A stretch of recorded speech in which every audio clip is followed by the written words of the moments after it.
Dear children, in this video we are going to learn about the plasma membrane. Before learning about the plasma membrane, we should know about the cell. So first of all, what is the meaning of cell? Cell is called as structural and functional unit of living organism. Structural and functional unit of living organism. Why do we call it like this? Because the cell is the only thing which give structure to our body. இப்போ ஒரு room கட்டணும்னா அது கண்டிப்பா என்ன வேணும்? We need bricks, because with the help of bricks only we can construct a room. Without bricks we cannot do it. Okay, ஏன்னா bricks தான் வந்து ஒரு ஷேப் கொடுக்கும் ஒரு பில்டிங்க்கு. Okay, so if I want the rectangular shaped building or the square shaped building, even if I want a triangular shaped building, I can do it only with the help of bricks. Similarly, the cell acts as a bricks because it gives structure to our body. And it is a functional unit. Why do I call it as a functional unit? Because each and everything that each and every function of the body will be carried out in the cell. For example, digestion. If I talk about the digestion, once the digestion is over, the nutrition has to be carried by the blood cells or by the blood, and that should be supplied to the each and every cells. For example, oxygen. We need oxygen to live. அப்ப அந்த oxygen நான் எனக்கு சும்மா லங்ஸ்க்கு போயிட்டு வெளியே வராது. ஓகேவா? I need oxygen. Each and every cell needs oxygen. அப்போ என்னோட ஒரு பாடி செல்ஸ்க்கு யார் ஆக்சிஜன் சப்ளை பண்ணுவாங்கன்னு பார்த்தீங்கன்னா red blood cells. So there also the cell is present. That is why the cell is called a structural and functional unit of living organism. Next one, we cannot see the cell directly. We need an instrument. The name of the instrument is microscope. இல்லையா? நம்ம லேப்ல பார்த்திருப்போம். Microscope வச்சு தான் நம்மளால செல்லை பார்க்க முடியும். இந்த செல்லை யார் கண்டுபிடிச்சது? Who discovered the cell? Robert Hooke. So இது வரைக்கும் உங்களுக்கு கிளியரா இருக்கும் இல்லையா? இப்போ யூனிசெல்லுலர், யூனி அப்படின்னா சிங்கிள். ஓகே, யூனி செல்லுலார் ஆர்கானிசம். யூனி அப்படின்னா ஒன் அப்படின்னு ஒரே ஒரு செல்லை வச்சுதான் அவருடைய மொத்த வாழ்க்கையே இருக்கும். ஃபார் எக்ஸாம்பிள், அமீபா, பாக்டீரியா, அவங்க எல்லாருக்குமே ஒரே ஒரு செல் தான் இருக்கும். ஆனா நாம எல்லாரும் ஒரே செல்லியா இருக்கும் இல்ல, நமக்கு நிறைய செல் இருக்குல்ல. So we are called as multi cellular organism. Multi அப்படின்னா நிறைய, மெனி அப்படின்னு அர்த்தம். ஓகேவா? நமக்கு நிறைய செல்ஸ் இருக்குன்னா நம்மள என்னன்னு சொல்றாங்க? Multi cellular organism. நமக்கு ஒரு எக்ஸாம்பிள் கேட்டானா நம்ம நேம் சொல்லக்கூடாது. லைக் ஜெயா அப்படின்னு நேம்லாம் சொல்லக்கூடாது. we should give the common name called human. Okay, so humans are made up of multicellular, so they are called as multicellular organism. இப்போ ஒரு செல் எடுக்கிறேன். இது நம்ம எப்படி எடுக்கலாம்னு பாத்தீங்கன்னா, ஒரு ஆனியன் இருக்குன்னு வச்சுக்கோங்களேன். இந்த ஆனியன்ஸ்க்கு மேல பாத்தீங்கன்னா ஒரு தோல் இருக்கும் இல்லையா? It is nothing but purple colour layer இருக்கும் இல்லையா? அந்த பர்பிள் கலர் லேயர் நீங்க எடுத்ததுக்கு அப்புறம் பாத்தீங்கன்னா நிறைய உள்ள ஷீட்டா இருக்கிற மாதிரி இருக்கும் இல்லையா? நிறைய ஆனியன் நம்ம உரிக்க தோலாவே வந்துட்டே இருக்கும். அப்போ ஒரு தோலுக்கும் இன்னொரு தோலுக்கும் நடுவுல நீங்க உரிச்சு எடுத்தீங்கன்னா, when you peel out, you will get a very thin layer of tissue. ஓகேவா? ஸோ இந்த ஆனியன் இப்போ ஒரு லேயர், இப்போ மேலே இருக்கக்கூடிய ஸ்கின்னை நான் ரிமூவ் பண்ணிட்டேன். உள்ள பார்த்தீங்கன்னா ஃப்ரெஷ்ஷி ஸ்கின் இருக்கு. அந்த ஒரு ஃப்ரெஷ்ஷி ஸ்கின் இப்போ நான் இப்படி எடுத்துட்டேன்னு வச்சுக்கோங்களேன், இங்கே உள்ள இருக்கக்கூடிய லேயரை இப்படி நான் நகத்தால பிச்சாலே, or usually we will use forceps, but still forceps is not there. I'm saying like this. Okay, நகத்தால பிச்சு எடுத்தாலே ஒரு தின் லேயர்ல வரும். ஓகேவா? அதை நம்ம ஒரு ஸ்டெயின் யூஸ் பண்ணுவோம். ஸோ ஸ்டெயின்னா என்னன்னு பார்த்தீங்கன்னா டை அப்படின்னு சொல்லுவாங்க. ஏன்னா செல் எப்பயுமே கலர்லெஸ்ஸா இருக்கும். நம்மளால அப்படியே வச்சு மைக்ரோஸ்கோப்ல பாத்தீங்கன்னா உங்களுக்கு ஒண்ணுமே தெரியாது. So we need to stain it, we need to color it. Colour பண்ணி பாத்தீங்கன்னா அழகா தெரியும். ஓகேவா? கலர் பண்ணி பார்க்கும்போது we can see the three structure usually. Okay, the first structure is called as plasma membrane. Okay, அதுக்கு நடுவுல என்ன இருக்கும்? நியூக்ளியஸ் இருக்கும். இங்க பிளாஸ்மா மெம்பரேனுக்கும் நியூக்ளியஸ்க்கு நடுவுல இருக்கக்கூடிய ரீஜன் பேரு cytoplasm. These things you have already studied in your 8th standard இல்லையா? So now we are going to discuss in depth about the plasma membrane. Plasma membrane மட்டுமே நம்ம இப்ப டீடைலா படிக்க போறோம். ஓகேவா? So plasma membrane.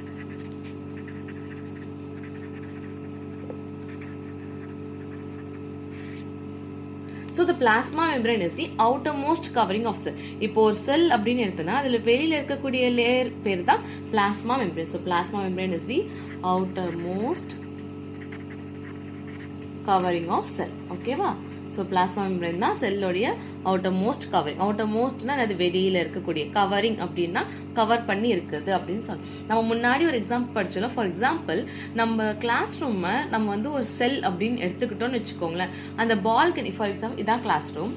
இந்த கிளாஸ் ரூம்ல இருக்கக்கூடிய இந்த வால் தான் we call it as plasma membrane. Okay, நடுவில் நம்ம இங்கெல்லாம் அப்படி உட்காந்துட்டு இருப்போம் இல்லையா? ஸோ இது நடுவில் இருக்கிறதெல்லாம் விட்டுருங்க. இந்த கிளாஸ் ரூம் கூட இந்த 4 செவுத்தையும் நம்ம என்னன்னு சொல்றோம்? we call it as plasma membrane. So it is the outermost covering.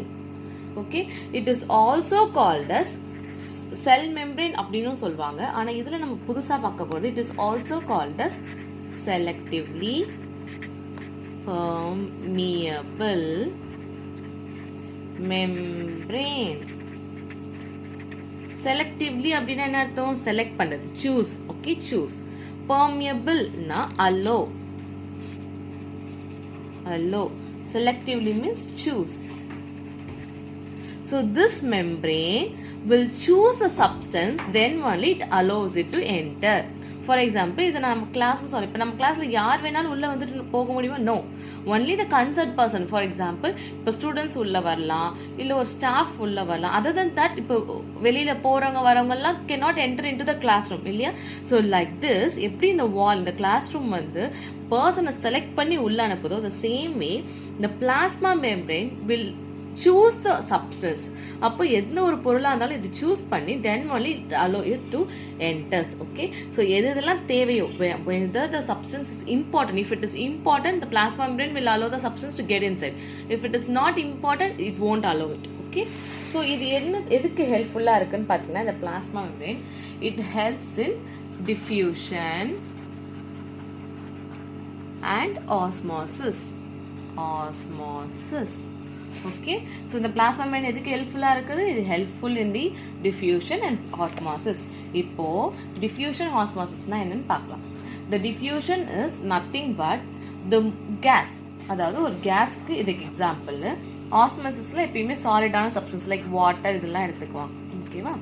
So ஒரு கேஸ் என்ன பண்ணுன்னா, டிஃப்யூஷன் அப்படின்னா ஒரு கேஸ் ஹையர் கான்சன்ட்ரேஷன்ல இருந்து லோயர் கான்சன்ட்ரேஷனுக்கு வரும். Higher concentration to lower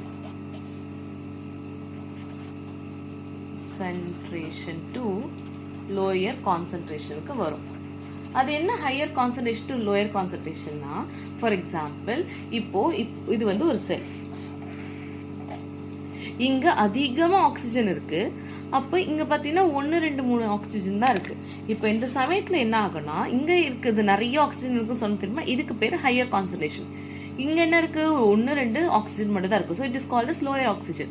so once இப்போ வந்து ஹையர்ல இருந்து லோயருக்கு போகும். கேஸஸ் எல்லாமே எப்படி போகும்னா ஹையர்ல இருந்து லோயருக்கு போகும். ஓகேவா? So this is called as diffusion. Diffusion is nothing but the movement of substance or gas from higher concentration to lower concentration. அதுவே இப்படி எடுத்துக்கலாம். இப்போ ஒரு செல்லுல carbon dioxide, carbon dioxide நிறைய இருக்கு, ஆனா வெளியில பாத்தீங்கன்னா கம்மியா இருக்கு.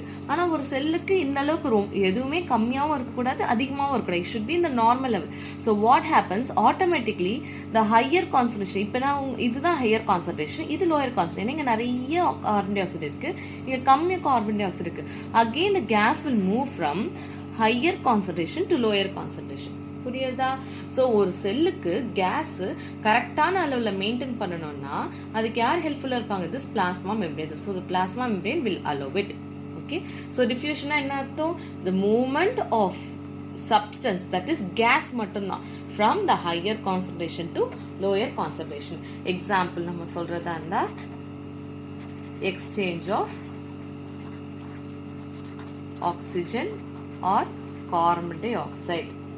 Okay, with external environment அப்படின்னு சொல்லுவாங்க. ஓகே, எக்ஸ்டர்னல் என்விரான்மெண்ட்க்கு ஏற்ற மாதிரி நம்ம ஹையராகவும் எடுத்துக்கலாம், லோயராகவும் எடுத்துக்கலாம். இதை யார் மெயின்டைன் பண்ணுவோம்? இந்த பிளாஸ்மா மெம்பரேன் மூலியமா தான் நடக்கும். ஓகே, ஆஸ்மாசிஸ்க்கு அப்படியே இந்த கேஸ்க்கு பதில் வாட்டரை சேர்த்துக்கணும். Okay, the movement of water or the passage of water from higher concentration to lower concentration.